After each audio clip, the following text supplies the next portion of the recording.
ఈరోజు మన లోతైన విశ్లేషణను ఒక సినిమాటిక్ ఓపెనింగ్తో మొదలు పెడదాం. అంటే ఒక ఉత్కంఠభరితమైన సినిమా క్లైమాక్స్ దృశ్యం లాంటి వాతావరణం ఊహించుకోండి. ఓ ఖచ్చితంగా. ఏ రోజు గురించి మాట్లాడుతున్నామో నాకు అర్థమైపోయింది. అవును, మార్చ్ 23, 1931, లాహోర్ సెంట్రల్ జైల్. దేశం కోసం ప్రాణాలర్పించటానికి ముగ్గురు యువకులు ఏమాత్రం భయం లేకుండా ఆ చిరునవ్వుతో ఉరికమ్మమెక్కారు.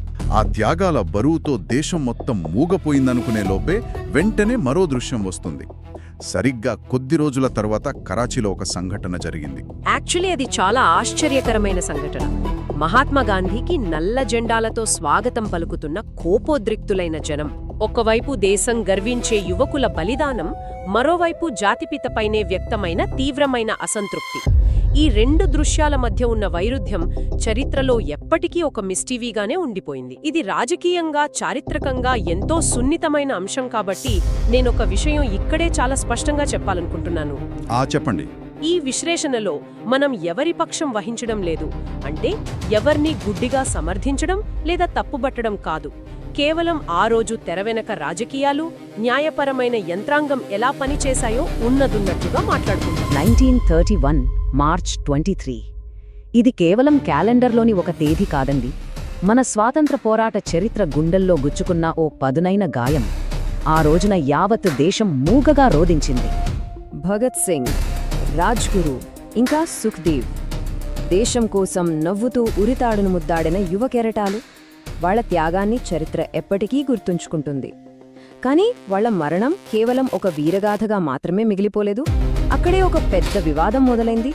అసలు అంతు చిక్కని వివాదం. విచిత్రమేంటంటే ఆ ముగ్గురి ఉరి తర్వాత జనం కోపం బ్రిటిష్ వాళ్ల మీద కంటే కూడా ఒకే ఒక వ్యక్తి మీదకు మళ్ళింది. ఆయనే మహాత్మా గాంధీ. గాంధీ తలుచుకుని ఉంటే ఆ ఊరిని ఆపగలిగేవారు. కాని ఆయన ఏమీ చేయలేదనే నింద ఓ కార్చిచ్చులా దేశమంతా వ్యాపించింది. అసలు నిజంగా గాంధీగారు వాళ్ళని కాపాడగలిగే స్థితిలో ఉన్నారా, లేకపోతే ఇదంతా చరిత్రలో జరిగిన ఓ పెద్ద అపార్థమా? ఈ నిజాలు తేలాలంటే మనం చరిత్ర పుటల్లో దుమ్ము పట్టిపోయిన ఆనాటి కేస్ ఫైళ్లను ఒక్కసారి తిరిగేయాల్సిందే. సరే, ముందుగా మనం ఈ కేస్ ఫైల్స్లోకి ఓసారి తొంగి చూద్దాం. ఇక్కడ రెండు వేర్వేరు నేరాలున్నాయి, కానీ తీర్పు మాత్రం ఒక్కటే. అసలు ఈ వివాదానికంతటికీ మూలం ఈ రెండు నేరాల మధ్య ఉన్న తేడాను సరిగ్గా అర్థం చేసుకోకపోవడమే. చూడండి, చాలామంది ఏమనుకుంటారంటే భగత్ సింగ్ మీద ఉన్నది ఒకే కేసు అని. కాని కాదు, ఆయన మీద రెండు ప్రధానమైన కేసులున్నాయి. మొదటిది అసెంబ్లీలో బాంబు వేయడం. అయితే దాని ఉద్దేశం ఎవ్వరినీ చంపడం కాదు, కేవలం బ్రిటిష్ ప్రభుత్వ చెవులకు తమ నిరసన గొంతుకను వినిపించడమే. ఇక రెండవది చాలా కీలకమైనది, పోలీస్ ఆఫీసర్ శాండర్స్ హత్య కేసు. ఒకటి నిరసన అయితే రెండోది ప్రతీకారం. ఈ చిన్న తేడానే కథను పూర్తిగా మార్చేసింది. ఇక్కడే మనం అస్సలు పాయింట్ పట్టుకోవాలి. ఆ ముగ్గురికి ఉరిశిక్ష పడింది అసెంబ్లీలో బాంబు వేసినందుకు కానే కాదు, అది శాండర్స్ అనే పోలీస్ ఆఫీసర్ హత్య కేసులో పడింది. ఈ ఒక్క నిజం తెలిస్తే చాలు, మొత్తం వివాదం మనకు వేరేలా కనిపిస్తుంది. మరి అసలు ఆ హత్య ఎందుకు జరిగింది? వాళ్ళు ఎందుకు అంత పెద్ద నిర్ణయం తీసుకోవాల్సి వచ్చింది? ఆ ప్రతీకారానికి దారితీసిన పరిస్థితులేంటి? ఆ కథలోకి వెళ్దాం ఇప్పుడు. అది ప్రతీకారంతో రగిలిపోయిన జ్వాల. లాలా లజపత్రాయ్ మరణానికి కారణమయ్యాడని పోలీస్ సూపరింటెండెంట్ జేమ్స్ స్కాట్ని చంపాలని వాళ్ళు ప్లాన్ చేశారు.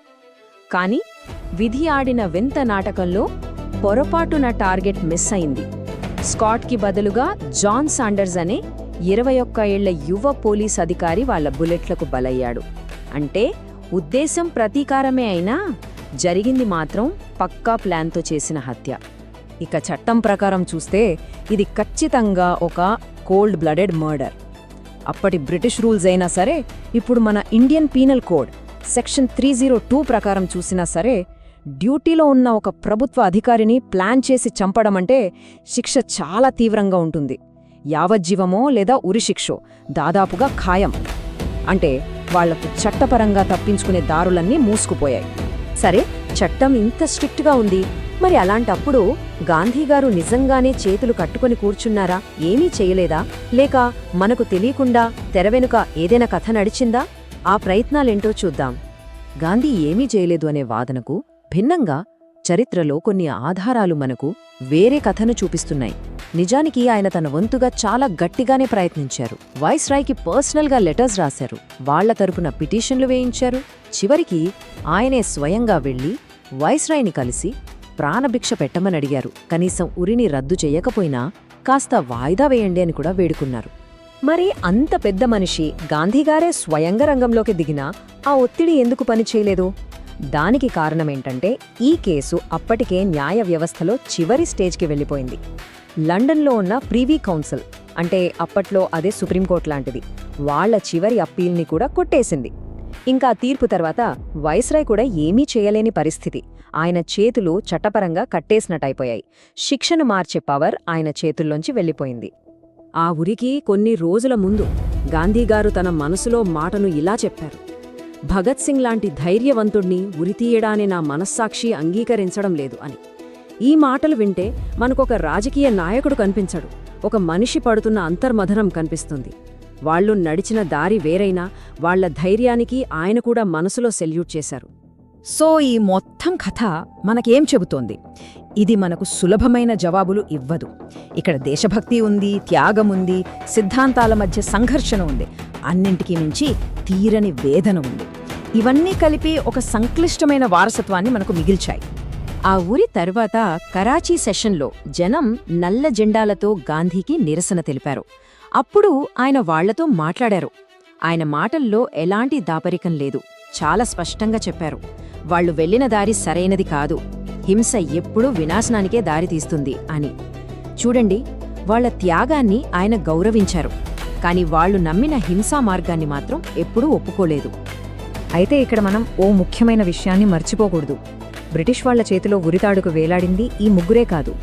వీరిలాగే 70 మందికి పైగా విప్లవ వీరులు దేశం కోసం తమ ప్రాణాలను అర్పించారు. ప్రతి ప్రాణత్యాగం వెలకట్టలేనిదే. చూసారా, చరిత్రను మనం అరకొరగా తెలుసుకుంటే ఆవేశమే వస్తుంది. కానీ జరిగిన వాస్తవాలన్నీ పూర్తిగా అర్థం చేసుకున్నప్పుడే ఆ త్యాగాల వెనకున్న సంక్లిష్టతను, ఆనాటి పరిస్థితులను మనం నిజంగా గౌరవించగలుగుతాం. భగత్ సింగ్ త్యాగాన్ని మనం ఎంత గౌరవిస్తామో, గాంధీగారు ఎదుర్కొన్న ఆ ధర్మ సంకటాన్ని కూడా అంతగా అర్థం చేసుకోవాలి. ఒక్కసారి ఊహించండి, ఆ రోజు లాహోర్ స్టేషన్ బయట వాళ్లు వేసిన ప్లాన్ ప్రకారం నిజంగానే జేమ్స్ స్కాట్ చనిపోయి ఉంటే ఈ చరిత్ర ఎలా ఉండేది? కేవలం పొరపాటున ఒక 20 ఏళ్ల యువ అధికారి జాన్ షాండాస్ చనిపోవడం వల్లే బ్రిటిష్ చట్టం అంత కఠినంగా వ్యవహరించిందా? ఒకవేళ లాలాజీ మరణానికి కారణమైన అసలు దోషినే చంపి ఉంటే ఆ హత్యకు నైతిక సమర్థన లభించేదా? అప్పుడు గాంధీకి బ్రిటిష్ వారి మీద ఒత్తిడి తెచ్చే అవకాశమేమైనా అదనంగా దొరికేదేమో కదా? ఎగ్జాక్ట్లీ. ఇది చరిత్రలో ఎప్పటికీ సమాధానం దొరకని ఒక అతిపెద్ద వాట్ ఇఫ్ ప్రశ్న.